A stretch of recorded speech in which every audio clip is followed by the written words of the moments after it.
So here the next part of the discussion is chemistry in everyday life. If you go to the chemistry in everyday life, here the branch of chemistry, the branch of chemistry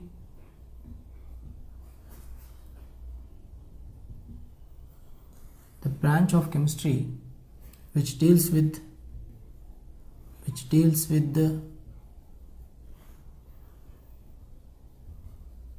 the branch of chemistry which deals with suitable chemicals. The branch of chemistry which deals with suitable chemicals, that is, I can say, useful drugs. Suitable chemicals with useful drugs is simply called chemotherapy.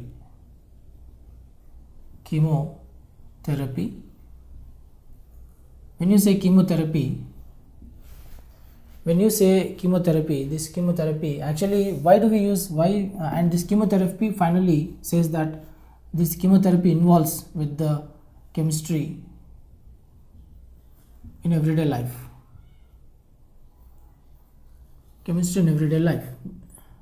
So the sentence itself speaks something about the chemistry in everyday life. So when you go for everyday life, in our everyday life, let me put it in this way, in our everyday life, or because of the human activity, everyday life involves human activity. So this human activity involves,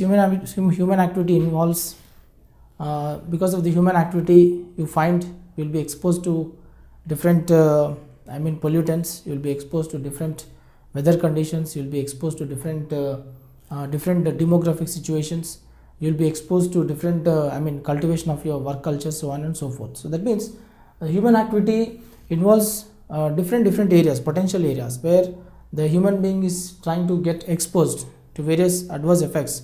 So this human activity, actually, if we take to the grassroots level, the human activity requires is under three different areas where the human activity involves. One is, human activity involves consumption of food,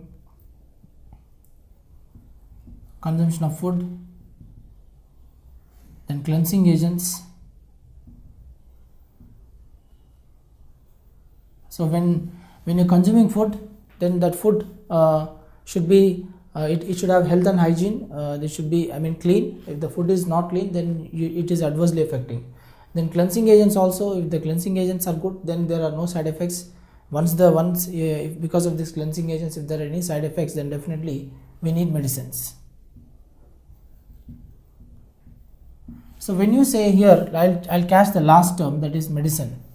If you going for medicine, a medicine is simply termed as a drug. Of low molecular weight, which is within the limits of 100 units to 500 units, which is taken in low doses.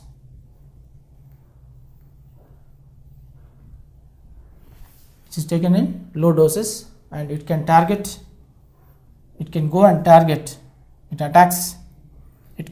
the macromolecular areas, diagnosis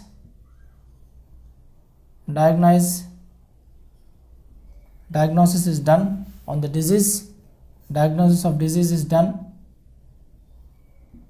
and immediately it tries to cure or heal that particular area. So all this comes under, that means a useful, if the drug is useful, if the drug is taken in low molecular weight within the limits of 100 units to 500 units, then that medicine is going to become a drug, that is useful drug. I can say that this is useful drug. But suppose if the same drug, if you are taking in high concentrations, medicine, so if you are taking a drug is going to become a poison if it is taken in high doses with the high molecular weight. The drug is going to become poison which is taken in high doses and high molecular weight. So that's why we just take Ti is equal to, that is maximum, Ti is equal to maximum curable MCI divided by MCI. This Ti is called therapeutic index, that is MCD divided by MCD divided by MCI. This is called, that is therapeutic index. Ti is called therapeutic index. So here you can take, that is MCD is nothing but MTD. Therapeutic index is nothing but MTD divided by MCD. When I take MTD, this is maximum tolerated. This is maximum tolerated dose divided by MCD is maximum curative dose. Maximum tolerated dose divided by maximum curated dose, this ratio we call it as therapeutic index, and therapeutic index should be under the limits of 1 or 2. If it crosses, if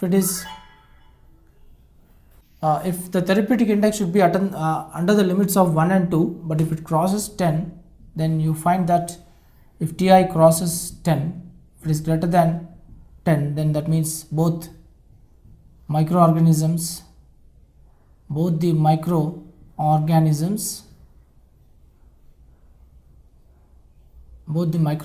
and the that is the human can lead to death, which is very dangerous for the administration. So based on this, so all this comes under the introduction of the chemistry in everyday life, and now let us enter into the core area of the chapter. If you go to the next part of the discussion in chemistry in everyday life, let us study in detail about the different useful drugs which we are taking depending upon our convenience and depending upon our requirement. If we take the chemicals in medicine, we have name of the drug, the category of the drug, then its function, then what are the different examples of that particular drug which we use in healing or relieving ourselves from the particular symptom. So for example, if we take the first category of the drug, that is analgesics. What are analgesics? Analgesics are nothing but these are the drugs in the form of aspirin, ibuprofen, and aspirin and ibuprofen are they are aspirin, ibuprofen, and even paracetamol also. They are non-narcotic drugs. These are non-narcotic drugs. And if you go for narcotic drugs, morphine, codeine, and heroin are the three narcotic drugs. Both non-narcotic and narcotic drugs, both we use in healing or in relieving the body pains. Particularly, it is an excellent drug which is particularly used to relieve the body pains and also to control the BP, blood pressure.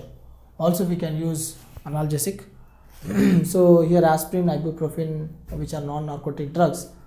For example, if you are taking aspirin, I gave you the structure of aspirin here. We can call this as acetyl salicylate because aspirin is a derivative of salicylic acid. So we can call this as acetyl salicylate. Acetyl salicylate is the name of the drug, that is aspirin. And similarly, if you go for that is, if you are going for the second part of the drug, useful drug, that is antipyretic. Antipyretic means in the name itself we have a meaning. It tries to minimize the burning sensation which is present in our body, that is minimizes the body temperature and also body pains, it mainly particularly it tries to relieve ourselves from the fever, body temperature, that is symptoms of fever, it tries to minimize. And the excellent drug which we use as antipyretics are aspirin, paracetamol and phenacetin. So aspirin already just now I have discussed. Paracetamol you can take, this is N-acetyl, this we can call it as N-acetyl, or you can just call this as N-acetyl para-aminophenol. N-acetyl para-aminophenol is one case where we can use it, and that is paracetamol. And phenacetin, phenacetin, this is the phenacetin, actually this is 4-ethoxy. You can write here 4-ethoxy N-acetyl phenylamine. Amine is one more name where you can give for phenacetin, and this phenacetin is acting as an antipyretic. It controls the body temperature, minimizes the fever. Then antiseptic and disinfectant, these are commonly available drugs in the market. So it actually kills the growth of the microorganisms or prevents the increase in the concentration of the microorganisms in wherever the consumption is more. So we take 0.2% of the phenol is acting as an antiseptic, and 0.1% of the phenol is acting as an disinfectant. And you can also take chlorine water. If you take chlorine water, this is nothing but it has an excellent oxidizing tendency, kills all the germs through its oxidizing power. And if you go for Dettol, Dettol is chloroxylenol, where you can find the structure. This is chloroxylenol. You can see the structure. Chloroxylenol is the structure of Dettol. And also we can use terpenol, and also we can use boric acid, we can use iodine, and even that is bithionol. Tincture of iodine is very famous for any cuts or wounds. It's an excellent disinfectant, that is iodine. Then if you go for antacids, to remove the excess acidity in our stomach, whatever the food which we eat, if it is under indigestion, and particularly if we take some spicy food, or if we have a digestion problem, then we develop plenty of acidity in our stomach. When the acidity is more, the pH is less in our body. As a result, we feel that pain in the stomach during the acidity. So therefore, to relieve that acidity, we have to immediately neutralize the acidity. Means you have to bring the lowest level of the pH to the highest level of the pH, almost near to the neutrality, but not beyond the neutrality, because if the pH exceeds 7, again more amount of bases or alkaline substances are produced, and again that will in turn result in production of more amount of acid in our body. That will again results in the formation of acidity, and sometimes it may even lead to the ulcer formation also. Once the ulcers are formed, even the antacids also do not work. The only alternative for that is to remove the infected area in the form of ulcers. So it goes to that extent. That's why as far as possible we have to ensure that the acidity is not there in our stomach by consuming various foods. So the nominal acidity whatever is present in our body can be removed by taking the antacids. These antacid means minimizing the acidity in the stomach and bringing the pH to the neutral level. So all these compounds can act as antacids, that is magnesium hydroxide, magnesium carbonate, aluminum hydroxide, sodium bicarbonate, aluminum phosphate. All these compounds, all these salts, in fact they can act as antacids. Of course, if you take magnesium hydroxide and aluminum hydroxide, they are bases, but magnesium carbonate and sodium bicarbonate and aluminum phosphate, they are all salts, but they are all basic salts. So that's why they can definitely behave as an antacids in minimizing the neutrality in the acidity of the stomach. Going for the tranquilizers, actually the main function of the tranquilizers as drugs is they minimize the stress. They also control the imbalance present in our body, anxiety in our body. All these are the multiple functions where the tranquilizers can do. Then mental disease, if there's any mental disability also, it can be cured. So particularly we can use the barbitic acids in the form of the veronal and luminol and seconal are the best barbitics, where we can use them as tranquilizers. And finally, if you take the anti-fertility drugs, which are particularly used as birth control drugs, these are oral contraceptives, then sleeping, that is the pills we use, or the oral contraceptives, and also estrogens and also progesterones also can be used for control of the birth, that is controlling the birth in the form of anti-fertility drugs. So these are some of the variety of the different drugs in the form of useful medicines, where we try to consume them I mean indirectly for the better living of the various human activities present in the biological response to our living.